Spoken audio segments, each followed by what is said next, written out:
नमस्कार, आप देख रहे हैं शार्प मीडिया।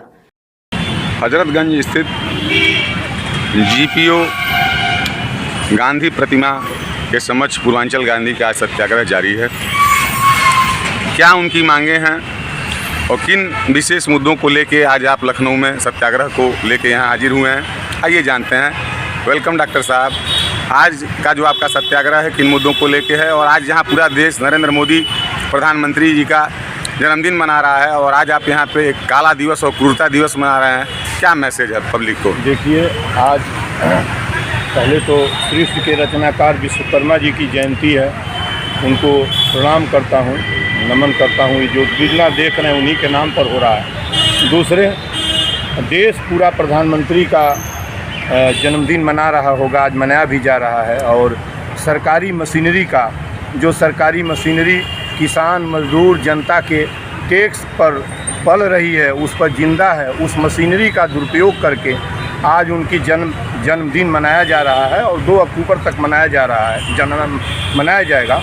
आज मैं ठीक उनके जन्मदिन को क्रूरता, लूट, अपराध दिवस के रूप में, भयहीनता दिवस के रूप में मना रहा हूं और 2 अक्टूबर तक मनाऊंगा। और ज्ञापन आज ही नहीं दिया हूं, पिछले 5 बरस से 1000 पत्र मैंने दे दिया है पूरी व्यवस्था को, अब तक कोई जवाब नहीं आया है।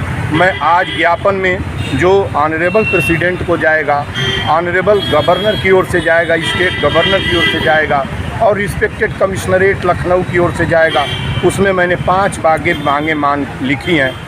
यद्यपि इन्होंने जीएसटी बहुत कम किया है, लेकिन मैंने ये कहा है कि आटा, चावल, दाल, चीनी और तेल 5 चीज़ पर कभी टैक्स न लगाएं।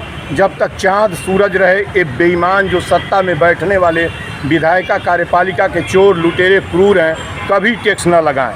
दूसरी बात, ताकि जीवन बच सके, वो भी इसलिए कि 80 करोड़ लोग कंगाल और 22 करोड़ लोग कुपोषित हैं जिनके घर कौड़ी नहीं है। दूसरी मेरी मांग है कि गरीब अमीर सबके लिए निःशुल्क एक विद्यालय, एक चिकित्सालय, एक रेल की व्यवस्था हो, ताकि लोगों तक संविधान 145 करोड़ लोगों के घर तक पहुंच जाए। अमीरों के लिए अलग रेलगाड़ी, अलग चिकित्सालय, अलग स्कूल और गरीबों के लिए अलग स्कूल।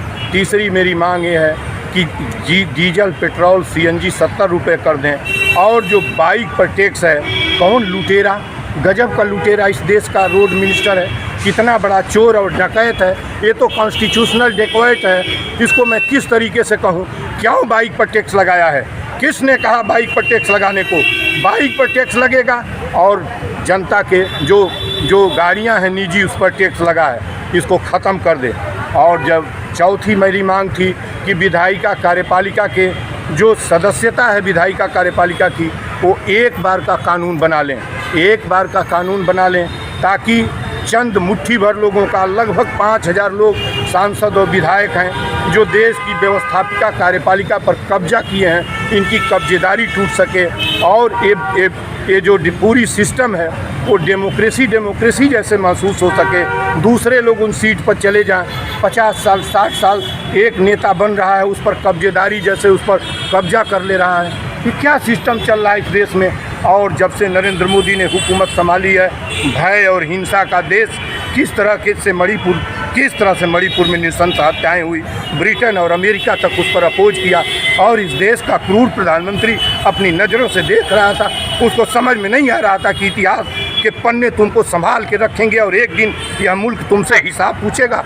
ये आज मैं हिसाब पूछने की कोशिश करता हूँ और मैं कहता हूँ कि ये क्रूर हुकूमत अपनी ये व्यवस्था अपना वापस ले लें, इन चारों चीज़ को वापस ले लें। जब दिल्ली में पहुँचूँगा तो इनकी हुकूमत को मैं स्पष्ट तौर से बताऊँगा।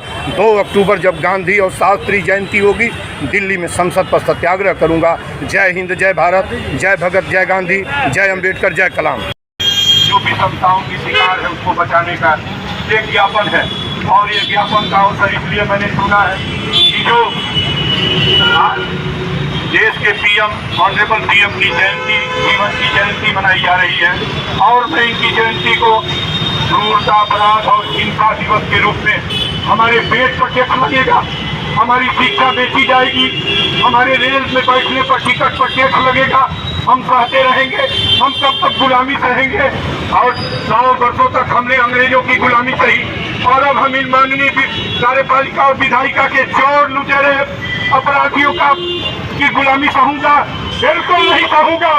और रिस्पेक्टेड कमिश्नरेट की ओर से जो ज्ञापन ऑनरेबल प्रेसिडेंट को जा रहा है, ऑनरेबल स्टेट गवर्नर की ओर से जा रहा है, उसमें मैंने स्पष्ट तौर पर अपनी बात लिख दी है कि हुकूमत सुन ले, जिसको जब ये समझ में आता है कि ये नहीं करना चाहिए तो मैं कारागार स्वीकार करने को तैयार हूँ, लेकिन तब तक तुम्हारी हुकूमत का विरोध करूंगा जब तक तुम टैक्स लगाओगे हमारे पेट पर। तुम चलोगे बिना टैक्स का, तुम हवा भी बिना टैक्स का लोगे, पानी भी बिना टैक्स का लोगे, खाना बिना टैक्स का खाओगे। और 80 करोड़ लोग जिनके पास छोटी कौड़ी नहीं है, 22 करोड़ कुछ जिनके घर कुछ नहीं है, वो दाना के बिना मोहताज है, छोटी कौड़ी नहीं, वो कैसे खरीदेगा? उसके बच्चे कैसे सीखे पाएंगे? बताओ, उसके बच्चे कैसे चलेंगे? मैंने कहा कि गरीब अमीर सबके लिए एक ट्रेन होनी चाहिए, एक विद्यालय होना चाहिए और एक जो है चिकित्सालय होनी चाहिए, वो प्राइमरी से लेकर उच्च तक होनी चाहिए। और ऑनरेबल जो विधायिका कार्यपालिका है, जिसकी सदस्यता एक बार का कानून बना लो।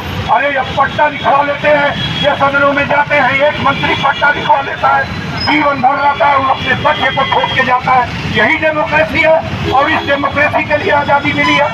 आज़ादी कुर्बानी और फांसी का परिणाम है। और ये लाखों अनगिनत, लाखों नहीं अनगिनत, और जो ये जो स्वतंत्रता है और समानता संविधान है, ये डेमोक्रेसी है, फांसी कुर्बानी का परिणाम है। ये समझते हैं लुटेरे, झंडा पकड़ो तो ये लुटेरे समझते हैं कि इसके बाप की जागीर है और दिल्ली की सत्ता। तुम सुन लो कि तुम्हारे बाप की जागीर नहीं है, ये हमारी फांसियों को हम इसको लेके छोड़ेंगे। आज मैं ज्ञापन, मुझे अच्छा लग रहा है कि हजरतगंज के SHO विक्रम सिंह साहब हैं और कैंट के SCP श्री अरुण कुमार मल जी हैं, और आज मैं इनको ज्ञापन दे रहा हूँ। और यहाँ पुलिसकर्मी जो कमिश्नरेट ज्ञापन का नोडल है, इसको देते हुए मुझे अच्छा लग रहा है। और मैं दोनों अफसरों से SHO हजरतगंज से और कमिश्नरेट SCP साहब और कैंट से यह निवेदन करता हूँ कि मेरा ज्ञापन ऑनरेबल गवर्नर के दफ्तर तक प्रॉपरली पहुँच जाए।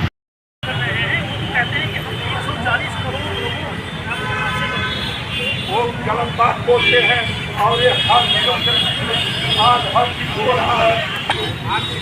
अरे इतना जल्दी अभी तो मैं आज जो है, आज उनको ये बताने के लिए आया हूँ और चलने नहीं दूंगा। जय हिंद, जय भारत, जय भगत, जय गांधी, जय अम्बेडकर।